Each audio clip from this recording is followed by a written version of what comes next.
And that question is, are we married? People are so nosy. Shayukh? Shuyukh. All the word dating means to me is that he takes me out on dates. Which I do every week. Which he does every week, sometimes several times. I love dating. They need you to fear me. I lose my strength, but God, you have plenty. I can't get messy. What's up, Habibes, and welcome to another episode of Habibes, Where no topic is off the table. I'm Rima. And I'm Ahmad. Today we're going to talk about a question that is probably the most asked question that we get, for good reason. And that question is, are we married? People are so nosy. I know, but we also are very present on social media. So are we married? Are we engaged? I don't have a ring on this finger. I have a ring on this finger. Why do we do that? I mean, you answer though. Are we married? Are we engaged? What are we? It depends who's asking. So I'd like to say that within the United States, in front of the eyes of the law, Sam and Co., we are not married. Okay, but in the eyes of God, Allah, we are married. How does that work? Because we did our Katib Kitab. It means we are religiously tied to one another. What is another word for Katib Kitab? What's the word? I'm just going to say Katib Kitab. Because we were hearing other words on TikTok and in the comments, and there's another word, I just don't know it. What is a Katib Kitab? Can you explain it? A Katib Kitab is I like to think of it as a religious agreement between the groom's party and the bride's party. Right. That they are coming together as one in the eyes of God. We'll get into details on what we did and how it happened and why we did it, but I just want to talk really quickly about why it is confusing. And for the first several months of us being religiously married, aka married, we referred to each other as fiance just because we didn't feel like explaining to people oh well, we haven't had a wedding party.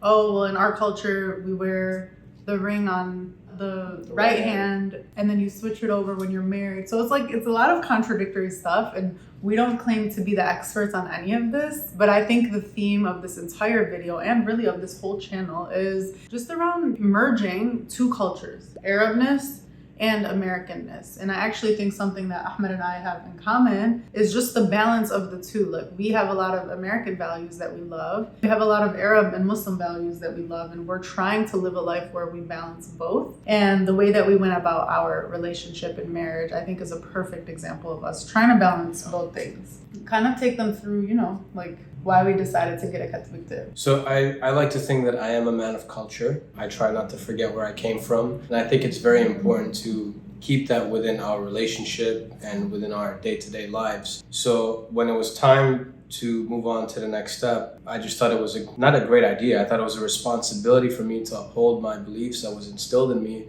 as a child, because I lived with my grandparents. Obviously, I lived in Lebanon. With my grandparents, And I've learned so much from them. There's just this rich culture and morals that they've instilled in me, and I'd hate for that to go to waste. But people take offense when they find out some big news about you and that they're not involved or they're not aware. Right. So just out of respect for my community, for my family, for my culture, I figured let's do this the traditional way. And which I think is beautiful. I mean, it's history. Right, it's sad because a lot of people, when they come to the U.S., families, they move to the U.S., a lot of that culture and history gets left behind just so that they can adapt to the West and just get assimilated with what's around them. But I think there's a beauty in maintaining and preserving your culture. So, I'm a different side of that story where I was born and raised in the States, but I was born and raised in Dearborn, Michigan, which is the largest concentration of Arabs anywhere outside of the Arab world. So we do preserve a lot of that. And it's very interesting because in Dearborn, what you'll see is it starts with a tulbe. The woman's hand in marriage is requested. It's basically just kind of a request to date, an intention to, I don't want to use the word date because people are going to start snapping in the comments, but we can talk about that in a second too. It's an intention to get to know that person and start that relationship. And then from there, it's usually the Katib Kitab, which culturally, not religiously, culturally acts kind of like an engagement. A lot of girls in Dearborn, after they do the Katib Kitab, they say they're engaged, even though religiously and in the eyes of God, they know they're married. Yeah. And then it's not until they do the big wedding party that they say that they're married, and they tend to move in together after that step, even though through the eyes of God, it's permissible to move in after the Katib Kitab. Mm-hmm. And I think it's just because even when you were explaining it, you were talking about culture, not religion.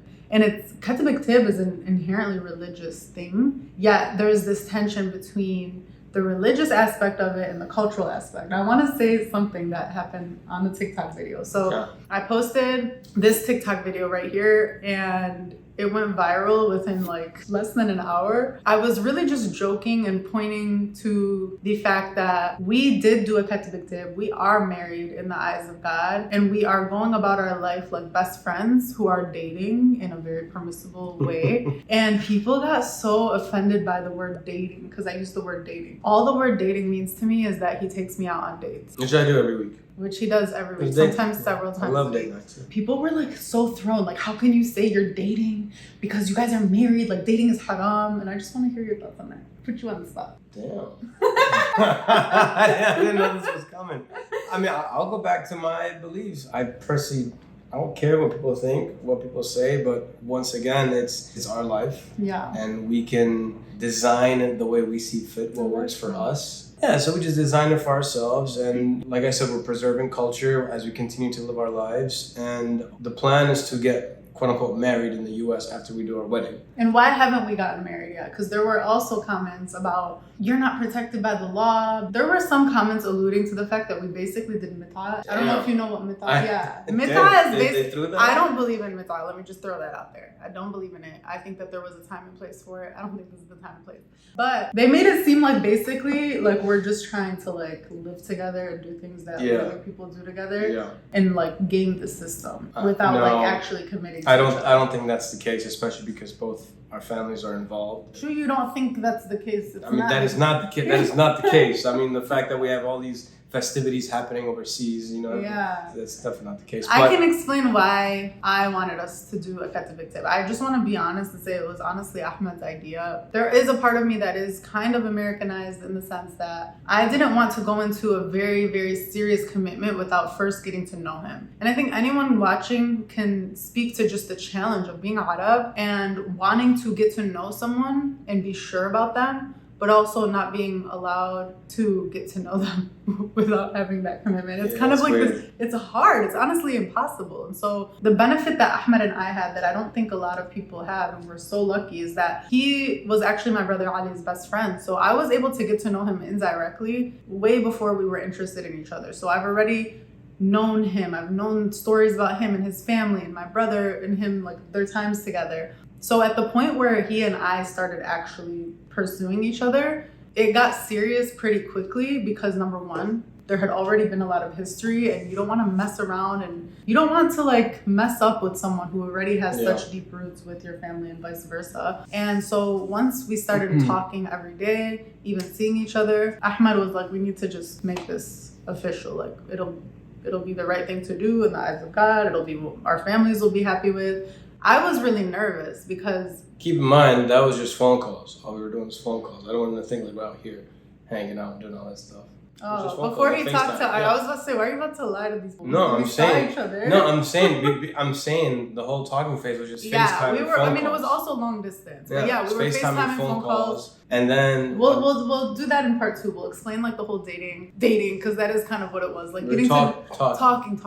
We were talking. We'll explain the whole story of how we got to know each other. I just wanted to basically talk about why, for me, the Katib Kitab was very scary because it's a commitment and one that we don't take lightly. It's not mitah. It's something that we very much so took seriously. And it was also a way for us to be able to take this relationship to the next level. And you don't stop getting to know each other just because you made a commitment. Like we are continuing to get to know each other. I could have known him for 10 years before we moved in together, and I would still be getting to know him every day that we're now living together because there's just things that you wouldn't know if you weren't in someone's face every day. There's so much that we've been able to learn about each other over the past several months because we live together that we wouldn't have been able to get to know. And so that's basically the reason why we decided to take that next step. We knew we were ready for that next step. And yes, we are still actively getting to know each other and actively dating and having fun doing that.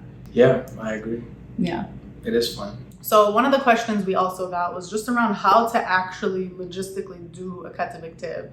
And I think it really depends a little bit on your background, your religious beliefs, your culture even, but we can just tell you how we did it. I think the first thing is you need to have somebody who's got his ears to the ground when it comes to the religion, the Islamic community within the area. Yeah. So I called your brother. Yeah. And I told him, Ali, we need a sheikh to orchestrate and facilitate the Katib Kitab ritual. Because it is like a ritual, right? Yeah, There's steps, sure. there's procedures, etc. You know, Ali got in contact with the sheikh for us, and then we went on a 3-way call. Remember, you and I were in the car, and then the sheikh was on the phone. We had a 3-way call with the sheikh. It was really cool. Yeah, so we were talking to the sheikh, and then he just explained the whole process. Before he explained the process, he talks to us about marriage, gives us some background about marriage, what we're gonna expect. He told us how to handle conflict. I remember he was advising us, and I loved that because I felt like it was so progressive around like, you guys are going to fight. He did? Yeah, don't you remember? He was basically talking about having open communication and the importance of just being honest with each other and having that communication line open. So it's like, you know, he gives you a pep talk. Kind of. Yeah. But he's not like the shaykh who like... Shaykh? Sheikh. Shuyukha? I think so.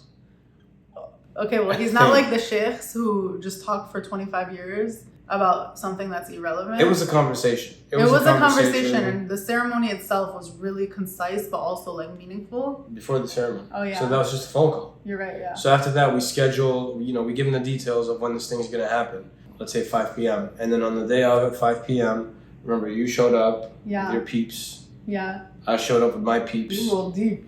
Yeah, I had my fraternity brothers fly in. Yeah, and then, you know, he comes, he sits between you, and he says a couple of prayers. Yeah, and he makes us say, like, Ana kabaltu. Yeah. How do you say it? Kabaltu zawaj. Kabaltu zawaj. Like, as like in, like, I agree.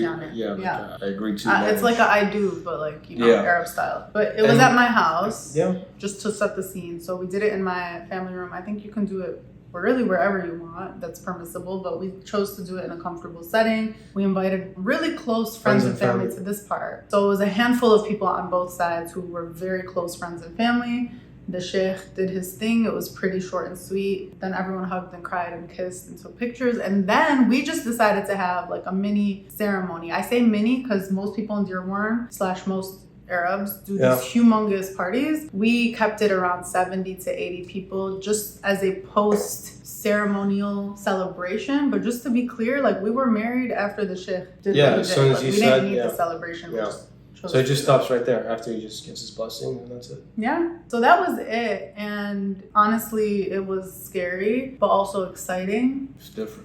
Definitely not something I think either of us thought was going to happen as fast as it did, but we were both super committed to each other and the relationship and learning more about each other and doing things quote unquote the right way. And I say quote unquote because truly the right way really depends on who you are, what you believe in and what you want. Some people choose to continue talking with the permission of their parents and, you know, do that way later. And that's fine too. Like, it's really up to you. But for us, we don't regret it. And it was important to us that we did what felt right for both of us. Yeah.